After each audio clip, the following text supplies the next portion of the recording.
OK，nhớ dùng sân tú chuỗi trồng ra cả trong lên tú. Happy Halloween, OK. Nuno của yo nang của chế cốt lo Mortal Kombat Radiant nữa, OK. So của yo một touch có stream mà nó nữa. Sáng mai bắt đầu chào của nó, OK. But anyways, cú lại các xe nó lại video thế nó của yo là một thằng số cá cho cản cái tay hết cho Spurs, OK. Gì yo Catholic hay là cho cá là giờ cá block off là giờ như nhớ under block off anh ấy một block off nè, OK. Liền là cá cầu thiên dê một cho cá gì không xứ, OK. Mẹ cho từ lọc cá liền mẹ cho vô cá nên để là cũng trên tao ta số có lớn bao rồi nè, OK. If you guys pay attention, OK. Ta sẽ cũng nhắm mắt thẳng cho cả cho chip bao liền cho rookie mẹ cho nè, OK. Còn mẹ bao mẹ bằng lít tơ. Mẹ hạt mù bê cái dục kế mẹ chỉ nôn đốn chẳng nè, OK. Because age does make a difference, OK. Giờ có cho cái giờ block east nữa. Có một trong một đầu dục kế từ block all thì giờ có trình độ thật ta bố xỉa là bố bốn giống đây thì later round thì cần đốn chẳng, OK. Cho họ bố từ lâu tuổi bố từ hết thể mót luôn nè, OK. Chỉ có cái mỏ có tụi tao cái kiến thầu cái ý cái ó tao hỏi là sẽ cái bé cái plong gì mình chỉ có tụi cái dùng dùng thầu là chỉ có dùng tôn trang đó, OK. Cái dùng tôn trang lú ở nửa chỉ thể từ là cho họ nửa cho trang phóng chỉ tao tàu hàng gai lầu chỉ tao tàu, OK. That's your problem. That's why everybody happy nhân trai cho bao nè bố họ chỉ trai đã như bố tàu cái plong dùng kia nó, OK. Yan ta lô thầu cũng nhớ Oklahoma mấy trăm thôi thì mấy thằng brother cái message tôi của cái elephant how can we tell if it's a second bird feather bird or nature nhớ blow east nữa. But I believe I never made that video because you know mapping contact with doing lý trai cũng mua kiểu như sau family, OK. Của xuân trả tôi lại luôn này của xuân một cái mày, OK. OK, mấy bù cho cá sai cẳng cái tên đó, OK. Yeah, mấy sai nên tụi cậu ta hay mấy sai nên cho cẳng cái tên nó sẽ về mấy chúng trai này vậy. Mấy tụi tụi nó cáp lọ này vậy, OK. Bà của khách cho mấy đó tụi nó chỉ tụi cáp lọ đó, OK. Yes, nên tụi cậu ta nên để nó mà, but tụi nó chỉ tụi block all đó, OK. Hả mấy sai là chả mấy hả identify tao ta tụi cái block ý là block all đó, OK.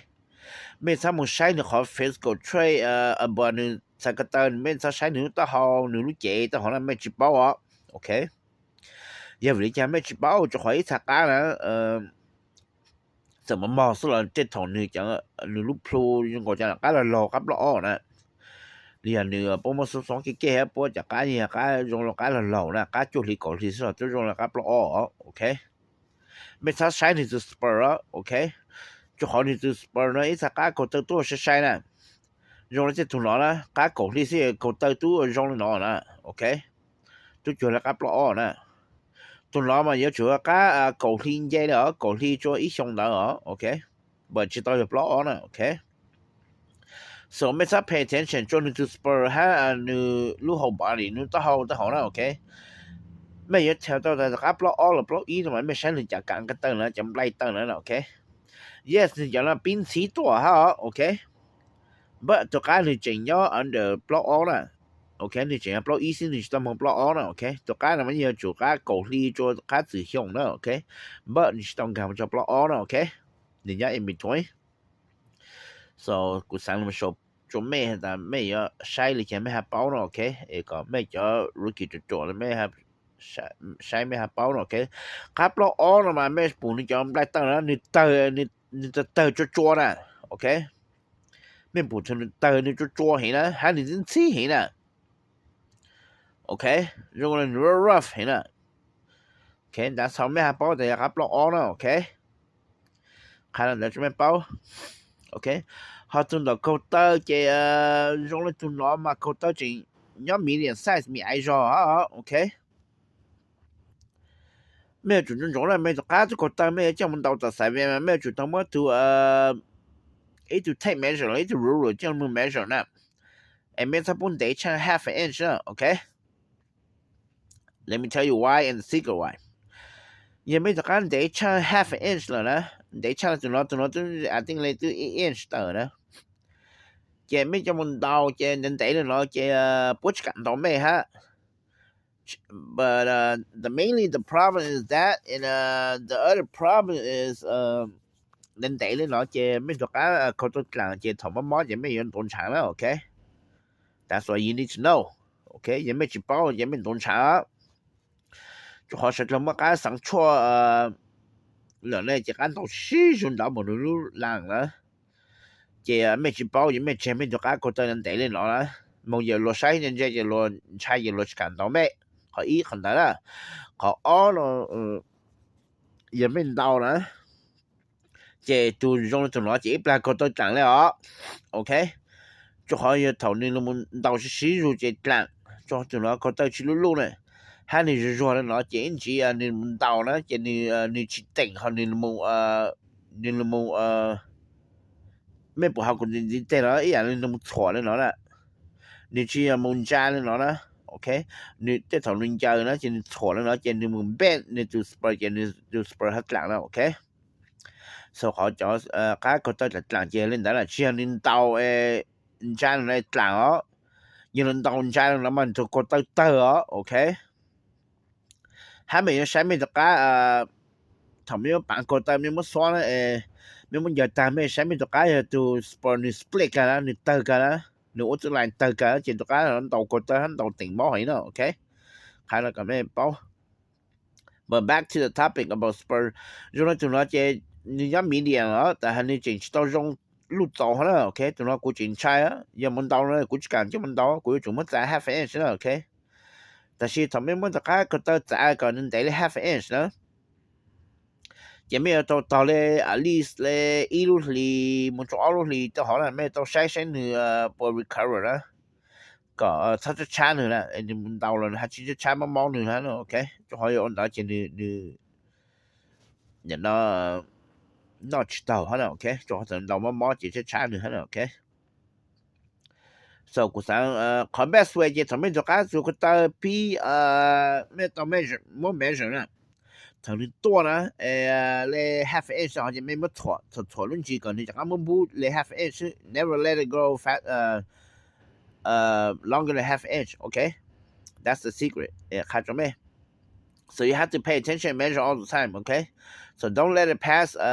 half inch and mới mất cent cho mấy tao lên để nó chỉ mấy mất giá half inch đó chỉ đừng món nữa chỉ mấy tao là at least all the best thì có chắc hiểu đó chỉ thảo hiểu đó thì từ sponsor chắc tôi lên để hết này chỉ mấy tao chắc mất xóa chỉ mấy lại cho mình đầu này ok hai mấy cho mình đầu là lên để giờ lột cả đó mấy ok so cuộc hát họ đã Jasper như trong hát họ mấy em chỉ tới mình nè ok chỉ thì mừng là họ ok chỉ tất cả là chỉ tôi là cáp lo nè ok bao ý xíu thì cái ý xong thoát gì ok tụi nó cái mò hình nữa ok mấy sai tụi nó nè xin mấy bộ họ nên chả cản cái tao là chuyện khử cho trong đó chỉ tao tên là nên chỉ tao cho nè hắn nên chỉ tao sinh khí nè ok tụi cái nó mà cái mò sao nữa ok hai mấy sai tụi nó Spurs mi bao là cái mò sao tại vì ít cái là mà nên chọn Spurs thì tụi cái là mà cái lo là nên tụi Spurs những cái tài nó sao ok của bù chả cái Spurs này chả cái có tôi cái hình nữa ok thì tụi cái lo là những cái chửi nó sao but you don't need to pay attention to the length of the Spurs or the physical body or the face. You need to look at the scale, the legs, okay? Giờ chắc áp lo cho nên cho nó scale nó như cho trang thật tờ ý là như gọi lúc flower như open á như blown á okay? So mấy sáng just burn just don't blown nè như chẳng khử trong nè okay? So tụi cái này chủ cái mò xí là okay? Như chủ cái nhỏ để cho li cho họ xí là okay? Ở trong tụi nó mà áp lo thì tụi nó cắn cái tắc ăn thì xong rồi ok các lo chỉ trong tụi nó là cái mấy bộ họ chấm đã tao từ từ đến khi cho trang từ từ lên nó đó. Okay, từ nó mà block all rồi nữa. Okay. I don't have a very good picture, but you guys see how ninja blind and you open okay,你去看这种做这个带个这种讲嘞，都不当个说没好了，说没晒的老师节，没啥晒就 spur 了，没去包没晒你才叫 leg scale 老师嘛，OK，然后就做那 open，你起的那了，这整波 clean 了，就没晒就 all face 嘛。然后了用不好意思了，没晒再干，可当了这最后不好了呢。OK，也别叫 OG，也别叫有可能的，也别包了，全部就传到边了 OK。So 古三路看了就讲不了个 OK，前面不知道就不当个上面知道讲不好意思呢 OK。古三路看了就讲不了个，一个没叫 Rookie 去包了，没叫 OG，没就去包好了 OK，没就看起到好了。就冇事咩，實在路面炒咩，實在俾寫住 spur 啦，哦，寫不能得，寫不能得啦，有人得就估計感到哈，改漏了啦。But that's not always true, okay, brother ka? 誒，古時我們看咗咩就為講一差不多人才講你門道到卡不攞身 okay?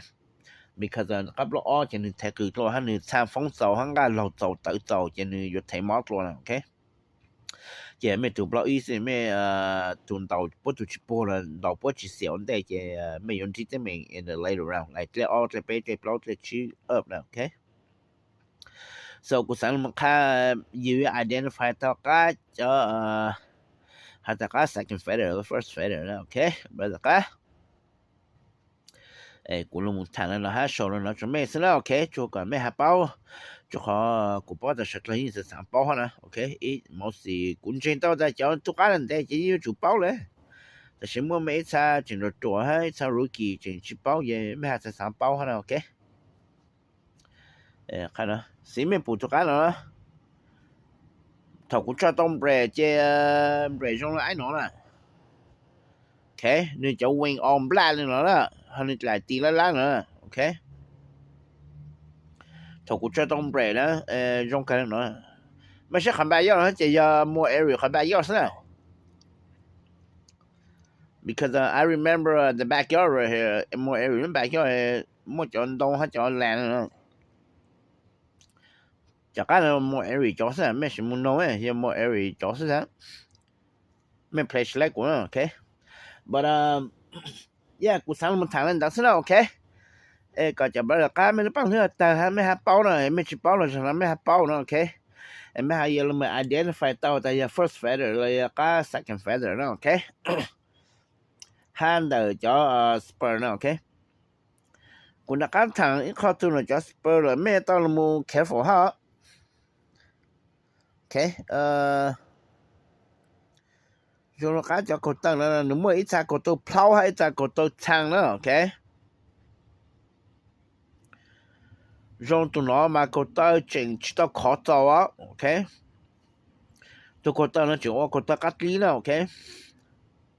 Cho nên chơi này nó mà nếu muốn cho cá cô ta nhớ chỗ nào, cho nó gọi là cá mẹ nào, ok? That's why nó hành chơi nữa, ok? Giờ cho cô ta thang chỉ chỉnh thang nó mà chút chút khó nó mà giờ cho mâm bú này nó là okay, I don't know. I could find some, but cho nên tôi lùi mâm bún nè, cái mình sẽ chặt á cho cô tây nên tôi nè, nên tôi lùi lên tụi nó nè, cái cho nó như là cô tôi thằng là hát, cái you guys see how tụi nó chơi bún bún là hát, tại vì lấy cho nó mình sẽ chặt á cho cô tây nên tôi chuyên nhân chơi nè, nên tôi mâm bún lùi cái lùi ở span ở top nè. Okay, cho nó thay giá cô tôi thang là, ơi,